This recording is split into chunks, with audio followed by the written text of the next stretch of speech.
This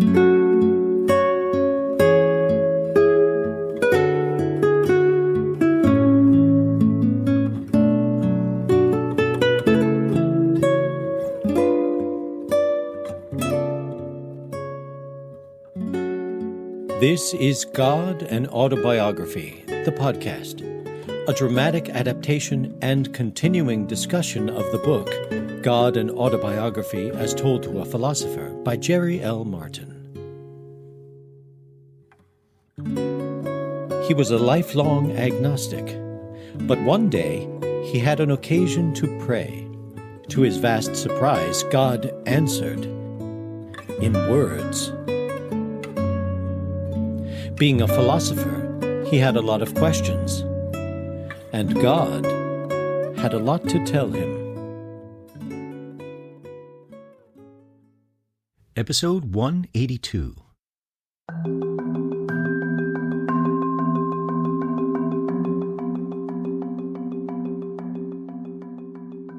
Welcome to episode 182 of God and Autobiography, the podcast. I'm your host, Scott Langdon, and this week on the podcast, Jerry Martin and I share what's on our mind. At first, the idea that loving someone could turn into a very significant form of idolatry might not make much sense. How can you go wrong with loving someone? In this week's episode, Jerry and I dive a little more deeply into what it means to have God really love us, and what the implications are for human loving relationships, as well as our individual relationships with God. If you'd like to share your story of your relationship with God, we'd love to hear from you. Just drop us an email at questions@godanautobiography.com. Here now is what's on our mind. I hope you enjoy the episode. Welcome back, everybody, to another edition of What's on Our Mind. I'm Scott Langdon. I'm with Jerry Martin again, as usual. And this week, we're going to talk about a couple of episodes that we've just gone through. And Jerry, I want to start with this unit's From God to Jerry to You. It's episode 178. Does God really love us? And you ask the question right away, and you even address it. You say, listen, this is a question that might sound strange. It might take you aback a little bit, but look, does God really, really, really love us? We hear that in all kinds of religious traditions.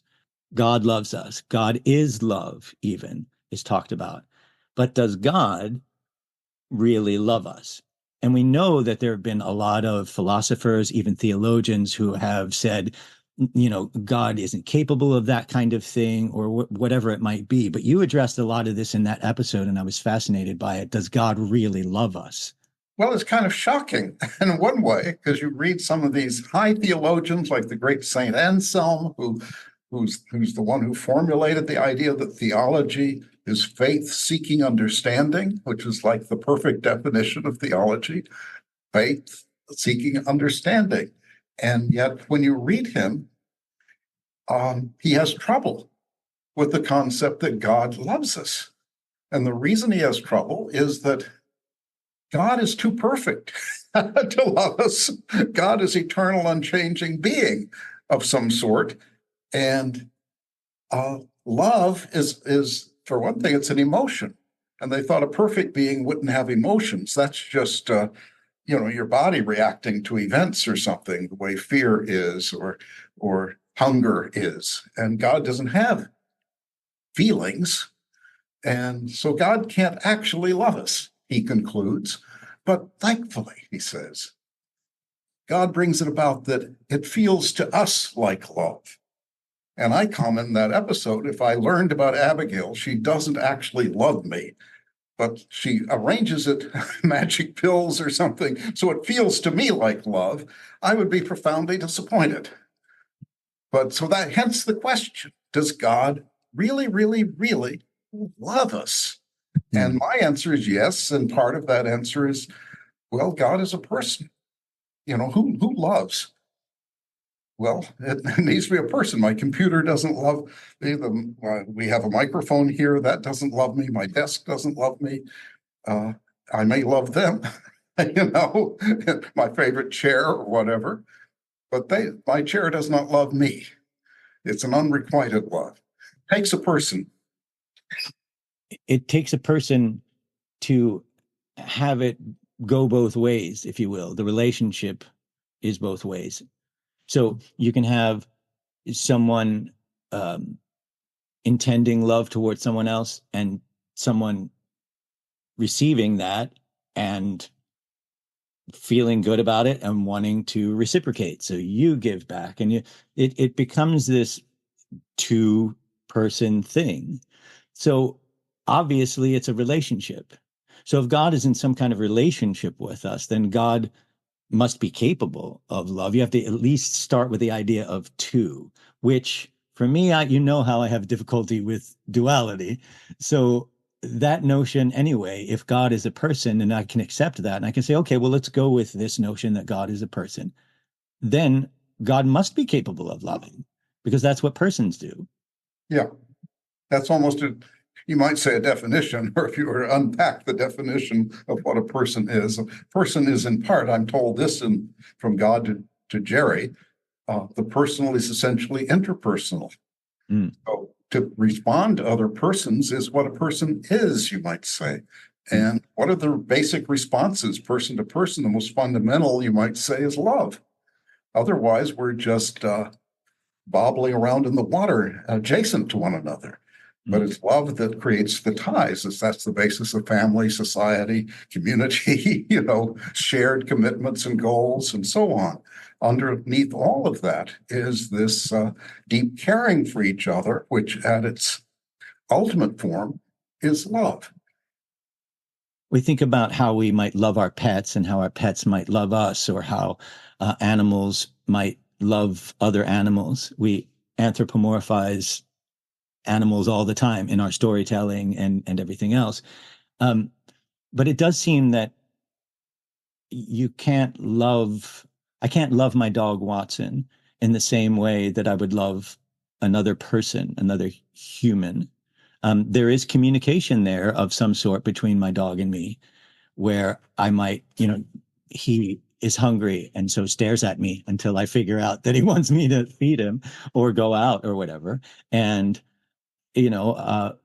I tell him things and pet him. And so it feels like we have this relationship, and we do, but it's not a personal relationship because there's not this intention meaning at a different level. I don't know if I'm articulating this right or how I Well, mean to, but I it's a don't. different level. There is something very special, certainly, about love between people and communication between people. I don't have a view about animals. The people who study animals a lot would tend to anthropomorphize them more, not because they see them as like little people running around, but because they think they have their own intellectual, emotional lives and intelligent modes of communication that are quite rich. But again, I've read people saying that, but I don't have a personal feel for it. I've never owned a pet, as you have. Laura Buck, who works on our team for this podcast, I think it was the first dog she's ever owned, and I forget its name, but she says it's a very wise dog. She takes it to be an old soul, and she says, I have learned so much from this dog. Well, I haven't had this experience. I haven't had your experience, Scott. I know when you have got something to think about, you and Watson go for a walk. And you probably talk out loud to Watson, whether Watson gives you feedback. Abigail is going today to ride a horse. And the place she goes, she finds out what's on her mind, and the horse gives her a response. And horses have the advantage compared to people and of being very truthful. So the main thing they notice is if you're talking baloney, if you're making a bunch of stuff up.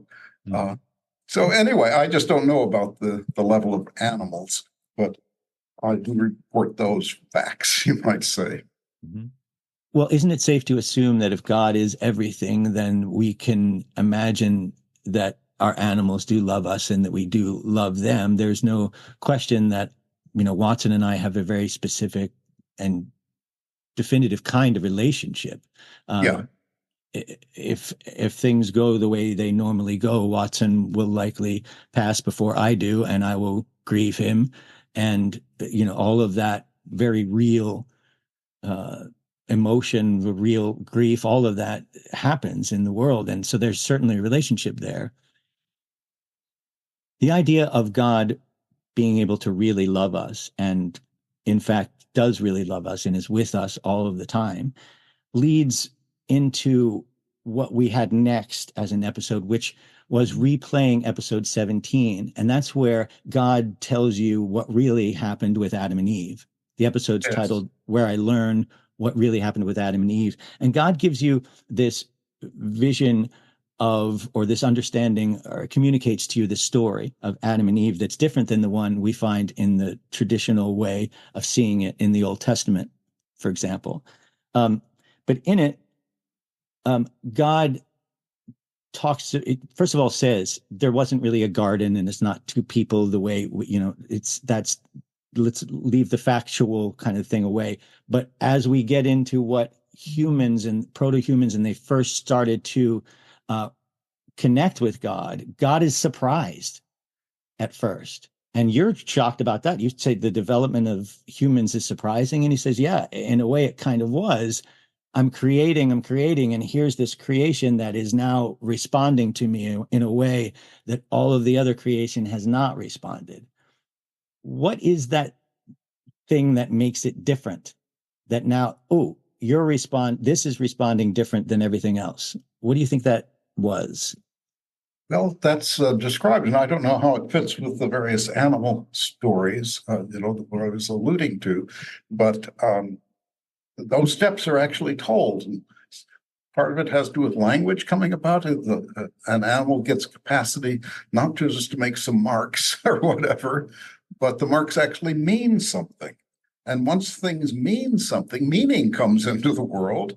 And with meaning, well, then you have a sense of time.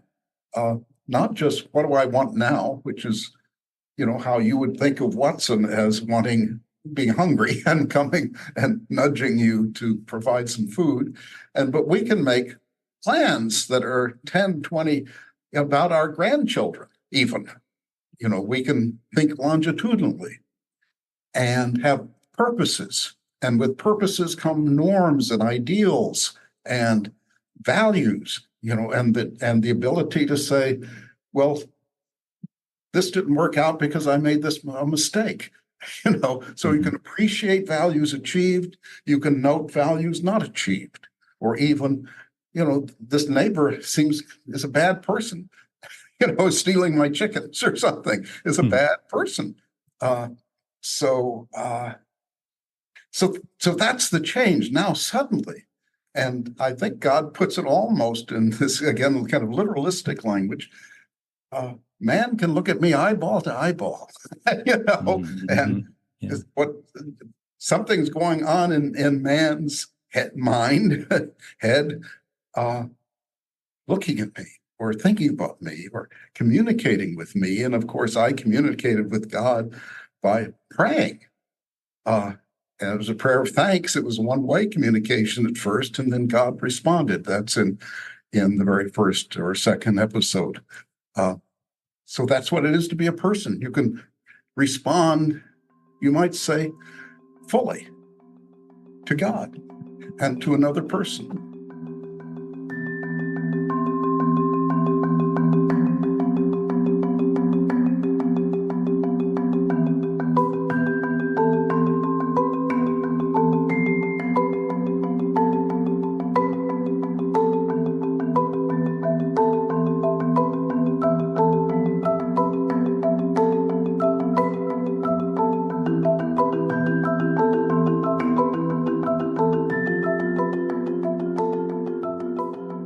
So in this new way, humans are responding to God in a way that none of the other creation has done. And those steps that it took to get there over time. And so here we are developed. And then God talks to you about Adam and Eve, specifically that story. We kind of focus in on the human male and female and what was going on. And God, talks about making Adam and how the other creatures, they just weren't right. Well, when Eve was made, Adam sees her as right for her. Yeah, this is right. This is a good mate. And now we have a third. We have Adam, Eve, and God.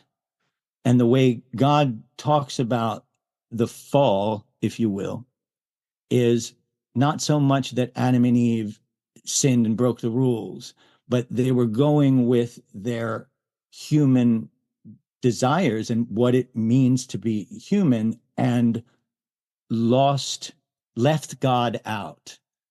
That still seems a bit vague, like this idea of if God is us, then how could God be a third? But we can see that when Adam now is focusing on his mate, that we can feel how that might seem to them to hide from God or leave God out. What was God's point of view on that? Well, I think that, there's a key distinction. I don't know if it's quite made explicit in God and Autobiography, but just thinking about it, there seems to be a difference between, it is alluded to, a difference between what I call the ubiquitous presence of God. God is everywhere and, in fact, is everything, and the differential presence of the divine, where God says, I'm at certain moments, I'm with people more. And that might be at a moment of death or birth or transition, like marriage or tragedy, or worship. It could be celebrating a religious ritual or singing religious music. Ajit and his missive to us talks about dance, for example. So these can be ways of experiencing the divine in a different mode than just the ubiquitous presence, that God is everywhere. One time Scott said, you said, God, a guy who wrote us couldn't find God anywhere. And it was like an empty closet. And you said, maybe God was in the empty closet.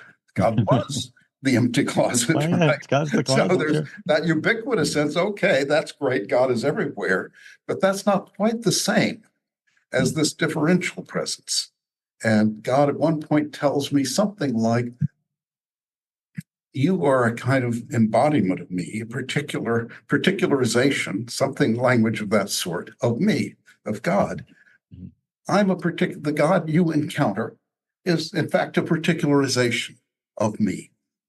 So that's and I never tried to overthink these things. Okay, how am I going to conceptually map this in spite of my being a philosopher and having a tendency to think that way?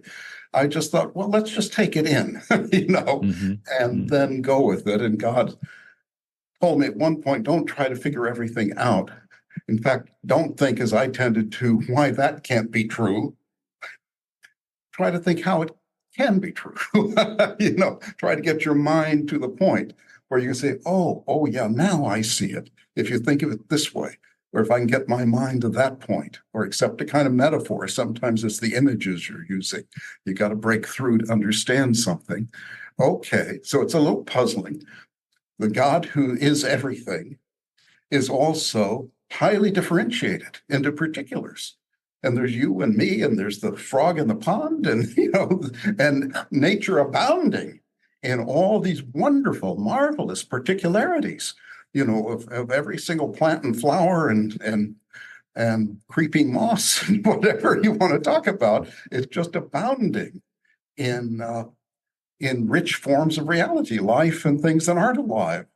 Or things that are semi-alive, like coral reefs and stuff. It's just abounding in realities.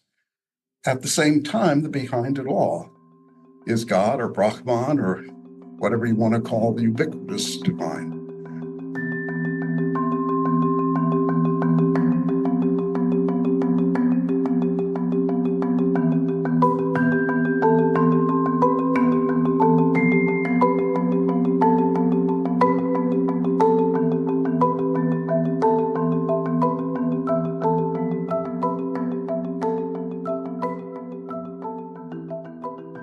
In episode 180, we had Abigail your wife, Abigail Rosenthal Martin, on, and it was a wonderful discussion. And you talked about episode 17, and I thought it was great to have her on board for this particular episode of Adam and Eve. And the reason, there were many reasons, but one of the reasons I think was great is that the whole reason that you had this encounter with God in the first place is because of your love for Abigail. And you have this prayer to thank God, and can I be of service? I mean, it's what love inspires us to do things, to be of service. It's so having her on made all the sense in the world to talk about how God wants to be present in Adam and Eve's relationship, and how they think they're hiding, they think they're, but what is it that really going on there? And Abigail talks about, and you ask her love for happy endings. Yes. Happy endings in movies and everything else, and why that's sort of necessary to want to pursue. Yeah, I think her sense of that is she deeply holds that life is a story, a nonfiction story. So it's a drama, it's an unfolding. And it's just the nature of a story. What animates the story? Desires. And here I'm speaking on behalf of kind of Abigail's understanding of things. I've encouraged her to write more about this because she has a very unique insight in this area that I just listen to, you might say, and try to resonate to in terms of my own understanding and experience. But what drives the story is desire. And she has the deep view that people need to be very much true to their desires. And that's why I know you mentioned this in one discussion, I think, of this episode. She says we have to honor the grief. Is that right? Is that the expression? Something like that. You go through a bad time. And she says, don't deny it. That's not truthful. Your desires are being just frustrated, maybe spoiled, maybe obliterated. Maybe the person you loved most in the universe just passed away. Maybe they passed away not painlessly, but in a tragic way. Don't deny it. Live through it, she says. And I'd never heard her before say honor it, but I don't know how she would explain that. But I guess when I think about it, I think, well, the suffering in life is not meaningless. This is, how do you learn? How do you become a deeper, more mature person? I mean, I know someone who has been on some of our programs who just went through the most tragic thing I can imagine, midlife. He fell in love for the first time, but a happy bachelor, and then, whoa, Bill's in love. Well, that's good too. That's even better. And they buy a house and so forth. And within like 18 months, she suddenly dies with no pre-existing condition, no warnings, no nothing. Well, I just thought, I don't know how you survive such an event, but he is surviving. And the last time I saw him, I thought, he'd always seemed like the eternal boy, kind of had a youthful energy, even into middle age. Well, he has more gravitas now. And there's a new depth, a new maturity that isn't necessarily better than the eternal youth, but what would be. Nevertheless, it is a kind of development, and it's a new, richer, deeper, more mature, more profound person. They often feel, when you're talking about some public figure, that the suffering they went through gave them a depth they wouldn't have otherwise had. They now understand the suffering of others. And that's an important human trait. If you've had a blessed life, you may not even quite understand the suffering of others. Oh, they're suffering? That's how it happened to the young Buddha when he first asked he grew up a rich prince, but asking the guy, can you take me out around so I can see what's going on? Well, he sees people sick and decrepit and dying, their funeral, and whoa, he had no idea because he led this totally sheltered life. And of course, this is how step one in his becoming the Buddha was seeing the depths and range and diversity of human suffering and thinking, whoa, what can we do about that? Well, what is the solution to this problem? And that led him to contemplation and enlightenment.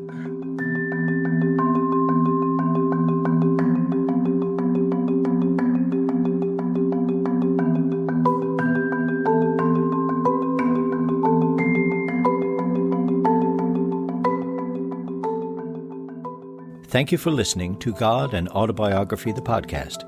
Subscribe for free today wherever you listen to your podcasts and hear a new episode every week.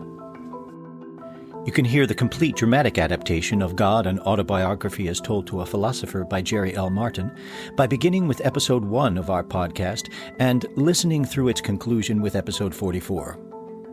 You can read the original true story in the book from which this podcast is adapted, God and Autobiography as Told to a Philosopher, available now at Amazon.com and always at godanautobiography.com. Pick up your own copy today.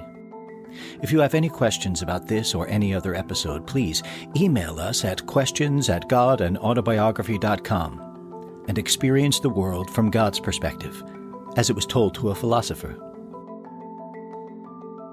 This is Scott Langdon. I'll see you next time.